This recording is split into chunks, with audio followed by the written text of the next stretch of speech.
All right, welcome back, ladies and gentlemen, to another show, Just My Thoughts. I'm your host, Erick Coughlin. How you guys doing? So today's Thought Tracker, we're going to break down not the NBA draft, but all the news that's been around the NBA draft. So the last episode, if you guys were watching, paying attention, you'd understand that I told you guys this. I said that the draft is going to be an open door to re-landscape for a lot of different teams. And in doing so, of course, draft picks, rookies, people coming in, people going in, going out. That's just how that works. So almost every team is already looking to re-landscape through the draft, but only by one player. So they're not re-landscaping nothing. They're just adding additions, right? Right. That's what they do during the draft. But however, some teams are looking to completely reshape, and I told you that that would happen. I told you guys to expect it from a lot of different teams, and that's exactly what happened. So it looks like on my rap sheet that I've got built up, it looks like about five different teams got new faces during the NBA draft outside of draft picks. Just like I said, I didn't give you guys a number of how many teams would change. I just told you guys there's going to be a lot of teams that change. So let's break that down. Let's see what all happened. We know that Kristaps Porzingis has went to the Boston Celtics along with they snagged the draft pick, so they got the 30, well, I think it was like the 25th pick overall of this year's draft, and they're picking up a first round next year that's unprotected. So they got a really good deal. And this is the reason why it's a really good deal. So I've been saying this, and for a long time, actually, I've been saying it so long that I'm tired of saying it. But Al Horford is an aged center in the NBA. Thank you. You're welcome. I'm just kidding. But anyway, so Al Horford's getting old, right? He's 35, 36, 37 years old. He played a long time in Atlanta. I think he gave Atlanta like 8 years and then turned around and gave Boston like 7 or 8 years. So he's been in the league 16, 17 years. He's been around a long time. So, he's probably looking to retire. The Eastern Conference Finals a couple of years in a row, championship last year. He's done enough, and he's old and he's tired, and he's like, hey, I'm just ready to retire. So that's probably what's going to happen. And if that does happen, you heard it from me first. If Al Horford announces retirement, you heard it from Erick Daniel Coughlin before you heard it from anybody. You're welcome. And then that too. So Robert Williams would be the other guy stepping up, right? Right. Well, not really, because he's kind of like a power forward. So it doesn't make sense to play him as a center. They got him listed as a center, but he doesn't play center. He plays power forward. If you've been watching them for the last couple of years, Al Horford is their five. He never has been their four, never was designed to be their four. Therefore, Robert Williams is. So, therefore, they need a center. Not only do they need a center, they need a center that can play for about 5 or 6 years. Who can do that? Kristaps Porzingis can do that. That's why that's a great deal. I think Boston elevated their game. So I don't know. I feel like in my heart that they're going to lose Jaylen Brown. I don't know that that's true. But I do feel like they're going to lose Jaylen Brown, and obviously they feel like they're going to lose Jaylen Brown, right? So they're already looking for the next tag team partner for Jason Tatum because hell or high water, they're not going to lose Tatum. They already paid him the big bucks last year. That's why they might not can pay Jaylen Brown the big bucks this year because they're probably running out of money. I understand they're going to save money with the Al Horford deal, but that money is probably going to Kristaps Porzingis. How you doing? So again, if you hear any news about Jaylen Brown leaving Boston, you heard it from me first, Erick Daniel Coughlin, on Just My Thoughts. How you doing? Because I expect that to happen. I think that's going to be a big story this off season. So, Boston picked up Kristaps Porzingis. That's great. Here's something that I think that was ridiculous, that doesn't make a lot of sense, and I think he's going to highly regret it. Bradley Beal going to the Phoenix Sun to play with Kevin Durant and play with Devin Booker. Here's the reason why it don't fit. First of all, Kevin Durant's the kind of partner that destroys partners. Look what he did with Kyrie Irving. He begged to play with Kyrie Irving and didn't really do nothing with him. He, played with James Harden and played with Russell Westbrook at OKC, and they never did nothing, couldn't do nothing with him. That team had to break up because of Kevin Durant. The whole team had to break up because of Kevin Durant. So now Bradley Beal, who's a respected top 10 shooting guard in the NBA, is going to look and tag team up with probably the number one shooting guard in the NBA, Devin Booker. So Devin Booker's probably going to look to move to the point guard position, and then Bradley Beal would stay as shooting guard, and then Kevin Durant be listed as a small forward, but he's probably going to play the four. He's probably going to be a power forward.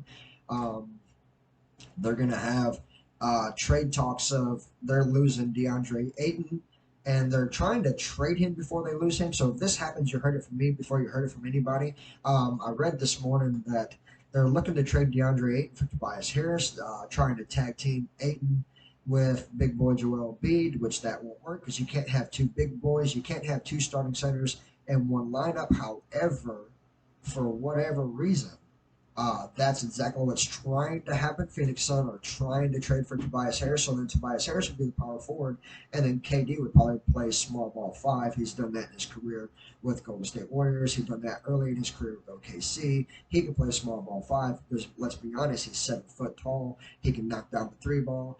Kevin Durant's a special talent. He can play center, power forward, small forward. You can flirt with the idea of him being your shooting guard.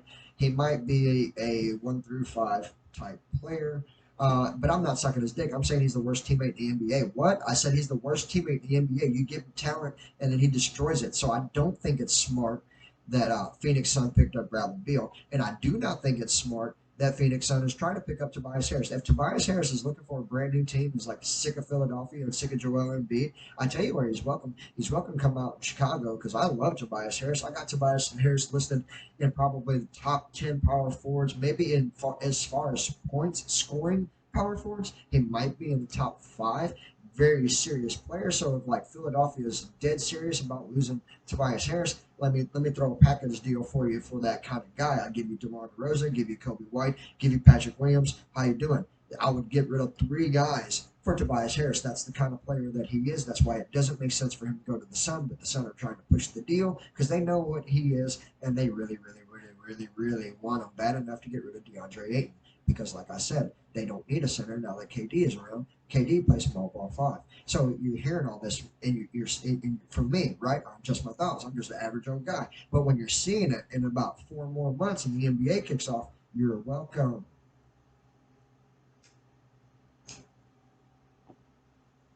But like I said, part of that's hypothetical, part of that's real. Bradley Beal is part of the Phoenix Sun. All right, another deal that went down that I think is phenomenal for an already phenomenal franchise. So Chris Paul, who's 37, going to be 38 this offseason, coming in and refusing to retire, is a very reliable point guard. Everybody knows that. He's the special talent. Like we were just talking about KD. He's the kind of guy that if you ask him to do nothing but score, he's going to do nothing but score. If you ask him to do nothing but pass, he's going to do nothing but pass. If you ask him to just play your best game, he might score, pass, got a couple steals. You don't never know what you're going to get out of Chris Paul, but you know you're going to always get something good. He's never been a bad player. He's always been the best player on his team, no matter what his team's been on. So now that he goes to the Warriors, he gets to primarily probably be their 6th man, right? Which makes them extremely dangerous. So by the time Steph and Clay are like, all right, we're a little bit wore out, it's time to come off the court. For the last 3 years, they haven't had no one to come onto the court. So guess what? Now that they got Chris Paul, they got somebody coming onto the court. And not only that, they also picked up a couple of rookies in the draft this year. You know, they're a really good team, but they still ended up with like, I guess because of trades, they ended up with like 3 different draft picks this season, this offseason, which is pretty phenomenal. I expect them to use probably 2 of them because one of them was in the first round. Actually, 2 of them. They had 2 first-round draft picks, and we're talking about the Golden State Warriors, so that's really dangerous, right? Especially you put rookies with Chris Paul, and then someone tall like Kevin Looney, if he doesn't leave town, and then they get somebody cheap that can come to town and play center. They might even just draft a center. You never fucking know. They might work out another trade. Plus, they might re-sign Draymond Green. You never know what's going to happen there. Here's the thing: if I were them, I would sign and trade Draymond Green. Surely somebody out there would like to have a guy like Draymond Green, maybe like someone who's in the middle of a rebuild, like somebody like Orlando Magic, who are also picking up a lot of talent and looking really good. They could probably get talent out of Orlando if they were to work a deal, pick up Franz Wagner, pick up, Wendell Carter, and maybe a draft pick, and then give them Draymond Green. That might be beautiful for Golden State Warriors, which I'm not a Golden State Warriors fan, so I don't even know why I'm trying to build up these trades. I'm just saying that I don't like Draymond on that team. I never have. I don't like guys that purposely, get into the mix of the NBA. And I'm not talking about scoring baskets. I'm talking about like intentional fouls, being ignorant, kicking guys in the nuts. I mean, stomping people in the chest. Come on. He's done so much trash play in the NBA over the years that I don't even want Golden State to sign him at all. Like I said, sign and trade, get him out of there. He's a lot like Dylan Brooks, which we're going to break into that. The next thing we're talking about. So I told you that Boston was already making trades, right? I told you that they picked up Christmas Porzingis, right? Right. But what I didn't tell you is they moved Marcus Smart to the Memphis Grizzlies, and that's good for the Memphis Grizzlies. Excuse me one second, okay?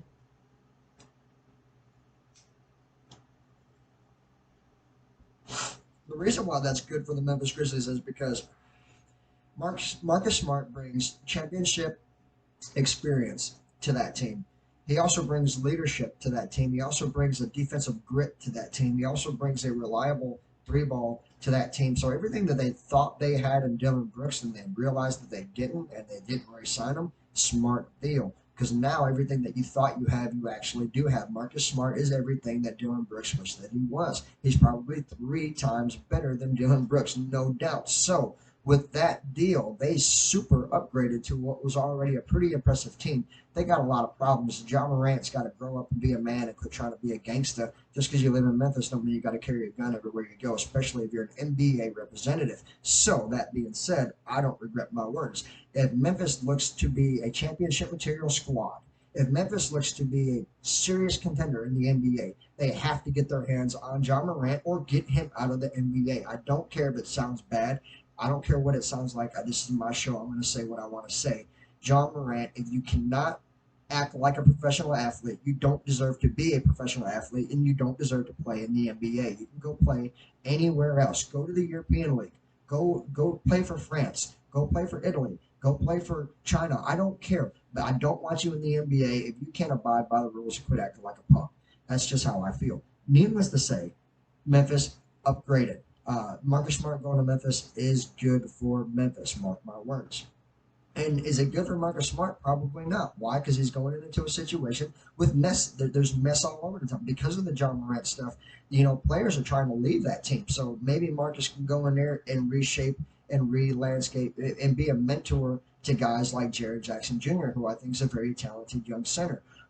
Guys like Desmond Bain, who I think is a very, very good shooting guard, very deadly. If you don't respect Desmond Bain, he's probably going to go out there and drop 32 points on you. You got to respect him. So, like I said, Memphis has a lot going on, So it could be really good for Marcus Smart, because we all know that you know anytime you go to a new team, you're going to play better, right? Because you're going to try to prove yourself. There's not too many players in the league that go from one place to another place and one place to another place and be like, oh yeah, you know who I am. This is what. I'm here because of my name. You know, except for there's 2 players in the league that are exactly like that, and I hate it because both of them are supposed to be generational talents. Kyrie Irving and Kevin Durant. You guys make me sick. You guys should play harder and play better than what you guys do. So that's just how I feel. This is just my thoughts, and I'm Erick Coughlin. How you doing? I'm allowed to say what I want to say on my show, so I say it. Okay, other teams that made trades. Washington's been making a lot of noise. They picked up Mike Muscala. They picked up Danilo Gallinari. They picked up a couple of draft picks, which actually I think they'll probably end up starting one of their draft picks. I mark my words. I wouldn't be surprised at all on a team that's completely rebuilding and re-landscaping. And they just let go of Bradley Beal. They've got to find the new face for the new franchise, and I think that's going to happen through the draft. Like I said, I think like 3 rookies go to the Washington Wizards, and 2 of the 3 were first round draft picks. And I think they got 2 second round. They might have 4 rookies coming up. So out of those 4 rookies, you better believe that at least one of them's going to start. Better believe that. And then I think they picked up Jordan Poole as well. I should have did my homework a little bit better, but I think I'm on my game. I think Jordan Poole is on the list of the new faces of the Washington Wizards. So, and then there you go. That's going to be their starting guy, right? So he's going to go in there and start at the point guard, and then somebody like Gallinari might be going in there starting as their small forward. They're probably going to look to start their shooting guard rookie, and then so they have the big question of who's going to play center, because you don't think that Mike Muscala is going to be their starting center, probably not. So they're probably still working on deals. Off season hasn't even started yet. We got 5 more days until open bids start. So, you know, I'm just saying Washington's already making a lot of noise. So that's going to be a big, different team next year. Not that I'm saying that they're good, not that I'm saying that they're going to be scary, but I'm going to say that they are completely rebuilding. Everything, that whole organization is going to be different, minus Kyle Kuzma, because they feel like if anyone's going to be their building block is Kyle Kuzma. They're using him for that. They're trying to draw players in. Now they got Jordan Poole, so that's also going to try to draw players in, which I don't think so. I don't think Jordan Poole's even that really good. I just think he took advantage of being on a very good team. So I think that's the story with him, and that'll be proven this season when they're like, "What the hell? We just got Jordan Poole. He ain't done nothing all year." Yeah, no kidding. He wasn't supposed to. Steph Curry and Klay Thompson. That was who making us all the damn noise, not Jordan Poole. Why do you think he got traded? So that being said, watch out for Washington. A lot of moves. I see them bringing in a center during this offseason. I also see them bringing in probably a shooting guard because I said they're going to probably start a rookie, so they're going to have someone behind that rookie that's not another rookie. It's never good to have multiple rookies playing and getting playing time. So that being said, got to keep that in mind as well. So during this offseason, they're probably going to bring in two or three new faces. Like I said, two or three, the completely new situation for Washington. Is it going to pay off? We don't really know. I don't know who they got. We got to wait till after the offseason, and then we'll do this all over again for every team in the NBA. It's going to be challenging, but that's what I like to do because I love the NBA. How you doing? So we talked about Memphis getting Marcus Smart. We talked about Golden State getting Chris Paul. We talked, which is really good. Talked about Porzingis going to Boston, which is again very good for Boston.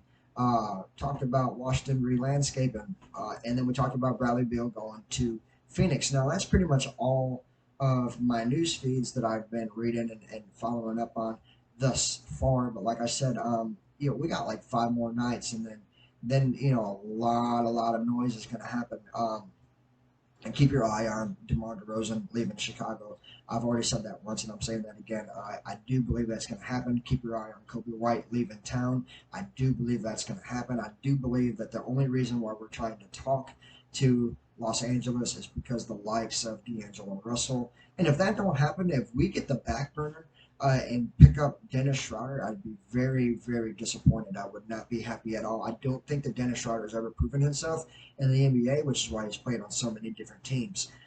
Like I said, this is a guy with a really bad attitude. So a couple of years ago, he got offered $84 million and declined it, said he deserved double, and hasn't even won a championship since he's declined that damn thing. And not to mention, he's never won a championship at all. So he wasn't even a championship contending point guard and turned down $84 million. I don't want a guy like that on my team. So if it's not D'Angelo Russell coming over and we do lose DeMar DeRozan, it will probably be a bust. I do not want to lose. Mark my words. I do not want to change my team unless I think it's the better for my team. So I am saying that I would take a point guard over DeMar DeRozan, who draws way too many fouls, who jumps into shooters to make them foul him. He should take more shots to make instead of taking shots to get fouled. You know what I'm saying? Is he great? Yeah, but is he really great? Because I don't know. Sometimes he looks lazy. Sometimes he just looks like he's going through the motions. I love him if he could stick around and be like a six man and we could still find a way to get out of the Lonzo Ball situation, which the only way we're going to try to do that is keep your minds on this too. Like I said, we're trying to get rid of Kobe White and possibly Derrick Jones Jr. and possibly draft picks to find that value in a point guard. So it's a point guard, yeah, but it's also the next valuable thing like a wing. Like if we get Gordon Hayward, here's the reason why we kind of got a couple of guys, that can replace the shoes. Alonzo Ball already on the team, Alex Caruso and Ayo Dosunmu. I'm not saying that either one of those guys are better than Lonzo, but I'm saying productively they will replace anything that he would put up. It does suck that it takes 2 for 1. That does suck, and I have to admit that as a fan. But I also have to admit as a fan that's acceptable if we just find a way to get another guy that has an error for or a answer for our errors. Then that is what we have to do, and we have to let go of Kobe White. We do not absolutely need him at all. Alex Caruso, and I would say this. I would say because of the defensive capabilities of Alex and the three-point shoot ability, of Alex and the overall drive and dunking ability of Alex. I say Alex is better than Kobe White, and then I say Alex is better than Io DeSumo. I say he's already the best point guard on the team, but he hasn't been getting to play that position because of the positions that we need. So keep that in mind. I do not believe that I'll be okay and I accept if we let go of DeMar DeRozan. And I do not believe Kobe White's sticking around very much longer. He might be a Bull for about another 15 to 30 days. Mark my words. I'm 100% positive he's out the door. And am I proud of it? No, I'm not saying that this is funny. I'm not saying it's a good situation, but I'm saying this could be a good situation because he has a lot to be desired. He sometimes comes out, scores 27 points, and then he doesn't do it again, maybe all year, or like maybe 3 months go by and then he splashes up 24 and then doesn't do that again all year. He's just very inconsistent, and we need a fucking power forward. So, just saying. And I know Gordon Hayward is not a power forward. I know he's a small forward, but even still, that would help. Why would that help? Because Gordon Hayward could enter the starting lineup, and then DeMar DeRozan could stick around, stay in town, and play that power forward position that we need. DeMar could do that for us and keep Vooch, and that would be good. If I'm saying it out loud and proud, I would rather have Gordon Hayward than Kobe White. And if you're a Bulls fan and you say I'm crazy, I'm saying you're not a Bulls fan at all, and you probably don't even watch basketball. If you would think that Kobe White's better than Gordon Hayward, I'd say the joke's on you. So that option has been floating around for 3 months. I've been reading about this since before the playoffs. Everything leads to him leaving town, and a lot of fingers get pointed toward wings and power forwards. So, just saying. That being said, guys, that's pretty much going to wrap up the episode. If you like what you heard and enjoyed what you see, always feel free to like and subscribe to the channel. And always feel free to cash at me, Erick Daniel Coughlin, #Coughlin Pride. Have a nice day.